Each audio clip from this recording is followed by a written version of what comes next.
All right, guys, if you don't know, Mr. Drizzy Drake has recently came out with a recent message. I guess this was on Instagram, I could say. And here's what he had to say. Now, in this message, you got to kind of like listen and kind of take everything word for word because check it out. This is what he says. You know, I grew up on non-confrontational and always treated this game as a sport where my pen won gold. But these days, the podium has been hard for all of us to ignore. I understand that this next chapter may leave you feeling uneasy, but I hope you see my honesty as clarity, not charity, that answers some questions, especially about the unanswered texts you've been sending me. What is Drake saying here? You know what I'm saying? Now listen, I'm taking all these messages and hints that Drake has been giving us as Drake is literally screaming out loud, right? To Mr. Lucian Grange. Yeah. Big Luch, man.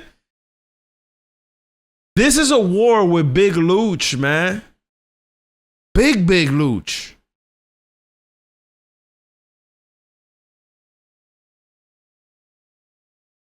Drake's been screaming out loud. And in his last album that he released with Party Next Door, on one of the tracks,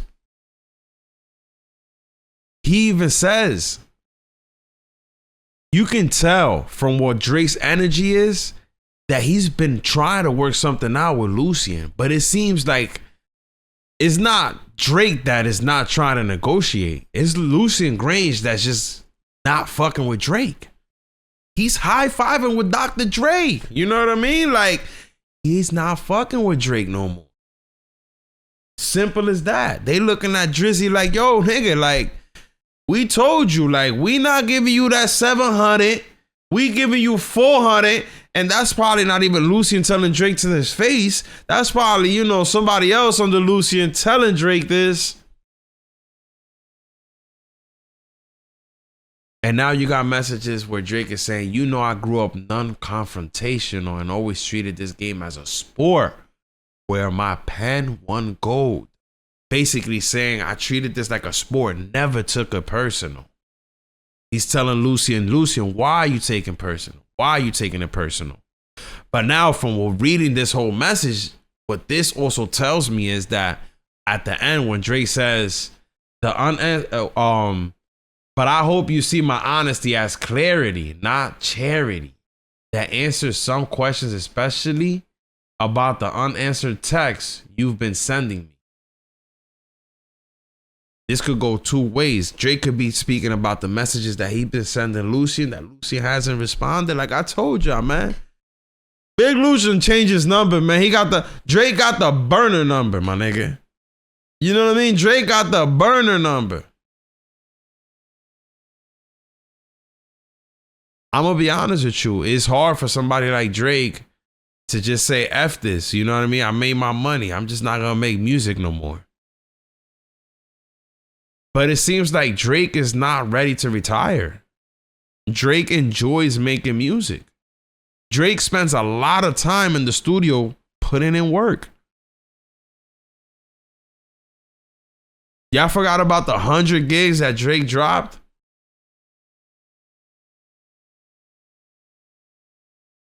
Drake is not Kendrick Lamar. Well, Kendrick Lamar is a lazy ass rapper.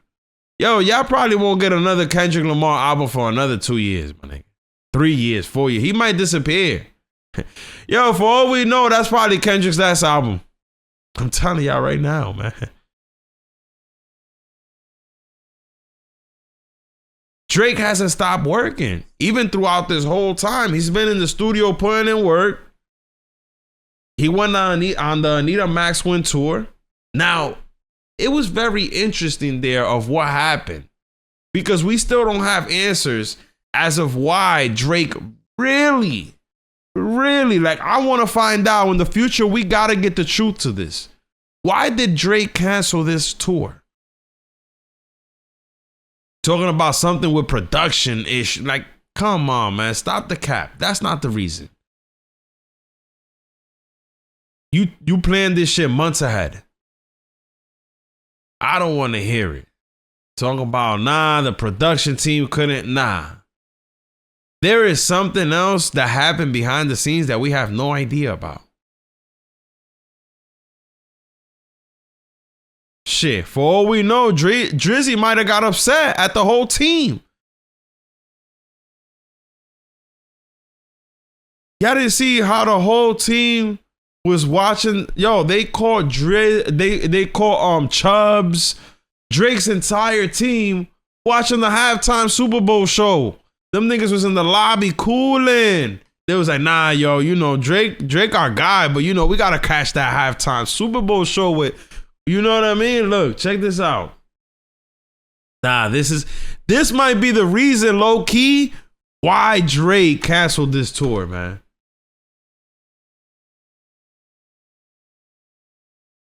I understand it. Yo, y'all should not be watching no halftime show, especially not involving the dude that's calling me a PDF file, as we like to say. Come on, man. Hold up. Let's see if we find the video.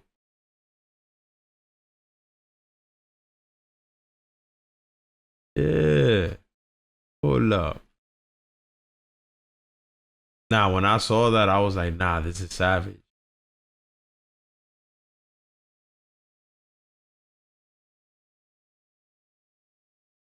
I don't see it there.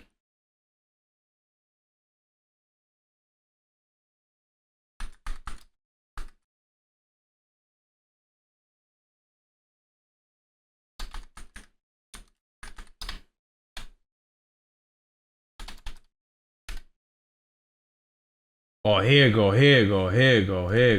All right, we got it. Melbourne Crown, Drake's crew watching Kendrick's halftime show. All right.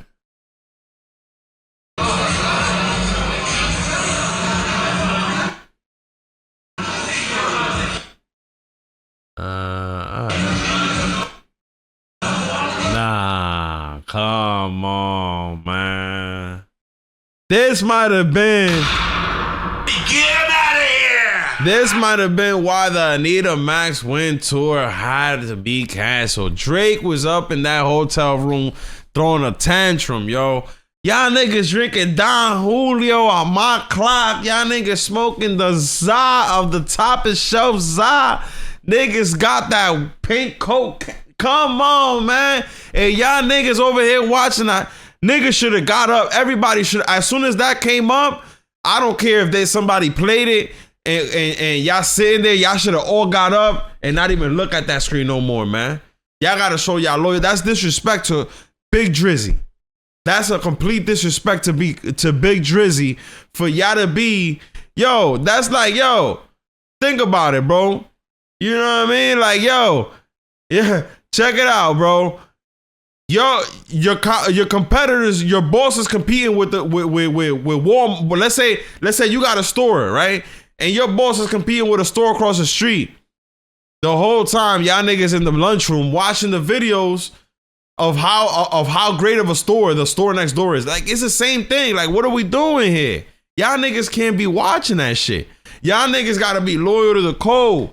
As soon as y'all seen this, y'all should have just got up, turned around, and walked the other way. Yo, if y'all sitting there eating and yo, let us know what the bill is, yo. Or turn this shit off right here. Somebody could have just got it. Y'all don't even gotta get up. Somebody get up, yo.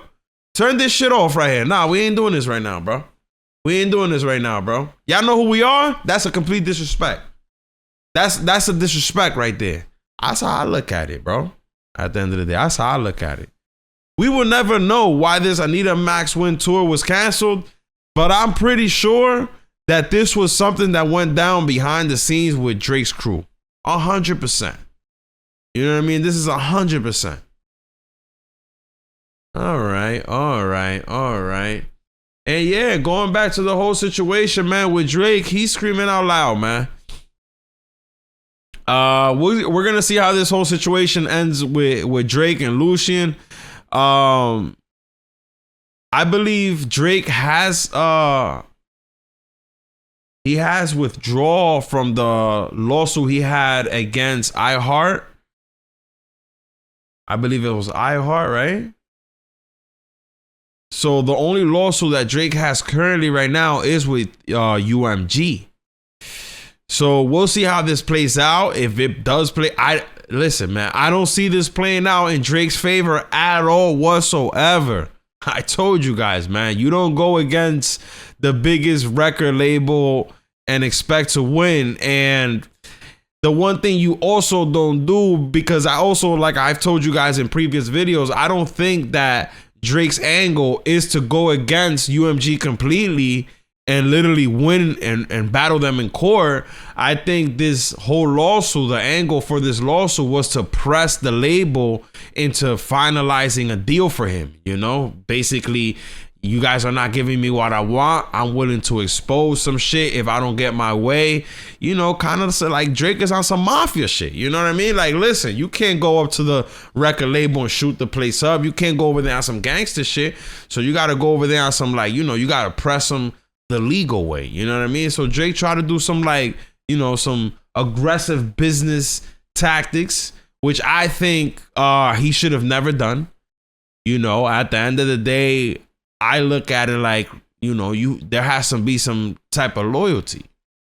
I understand that you're not getting your ways with the label right now, but we have to be honest, you know, UMG has everything that Drake has came from, you know, UMG putting in that work behind the scenes.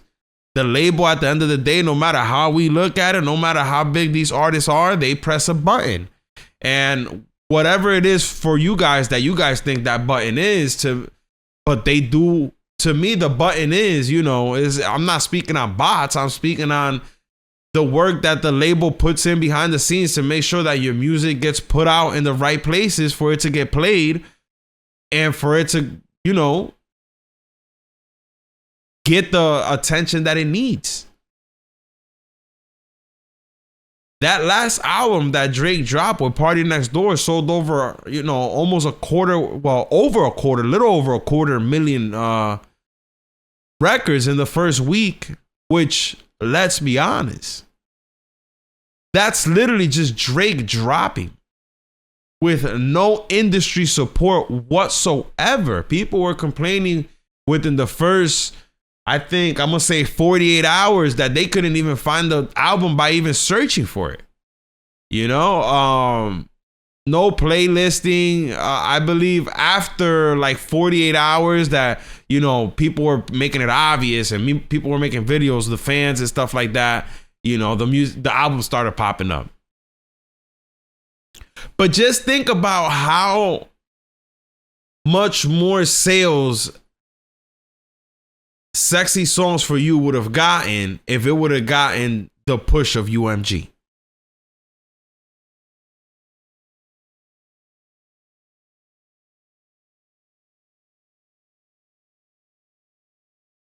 But again, we'll see how this whole situation plays out. Drake still has his lawsuit against UMG. He has not knocked this lawsuit down. You know what I mean? Like, this lawsuit is still up. So we'll see where this goes. You know what I mean? How far Drake's planning to take this. And, you know, this could be a problem for Drake. And the only reason why it could be a problem is because Drake wants to continue his music career. So you're going to have to come to some sort of agreement with UMG, man. And I believe he still has to drop a solo album before he even completely leaves a label. So they have to come down to some sort of agreement either way, even if Drake is not going to continue to be under UMG, because Drake, I believe, still owes UMG an album. I don't think this collaborative album with Party Next Door counted as the last album that Drake had to drop under the UMG label. Big Luch is still sitting back with his hands crossed up like, yo, All right.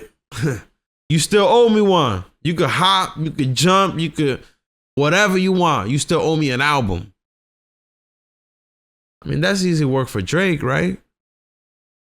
Drake got thousands of scrap songs. He could just give Big Lucha anything he wants. But I don't think it's about the last album. I think it's more about Drake saying, like, I ain't dropping nothing else until y'all give me what I want.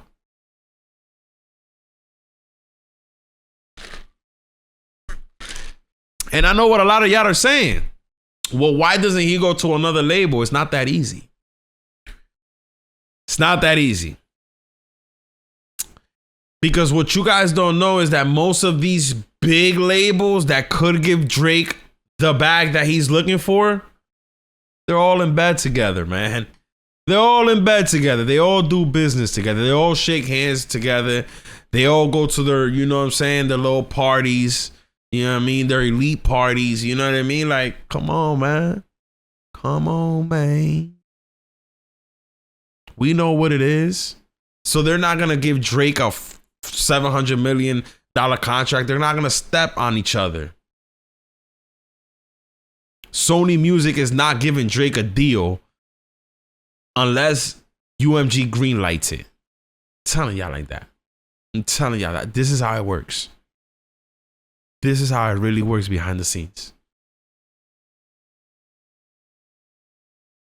So that's why Drake is in the situation that he's in. You think if Drake could have just been like, you know, it's not like a cell phone service. T-Mobile's giving you crap. F it, I'm going to Verizon. It ain't that easy. It ain't that easy with Drake.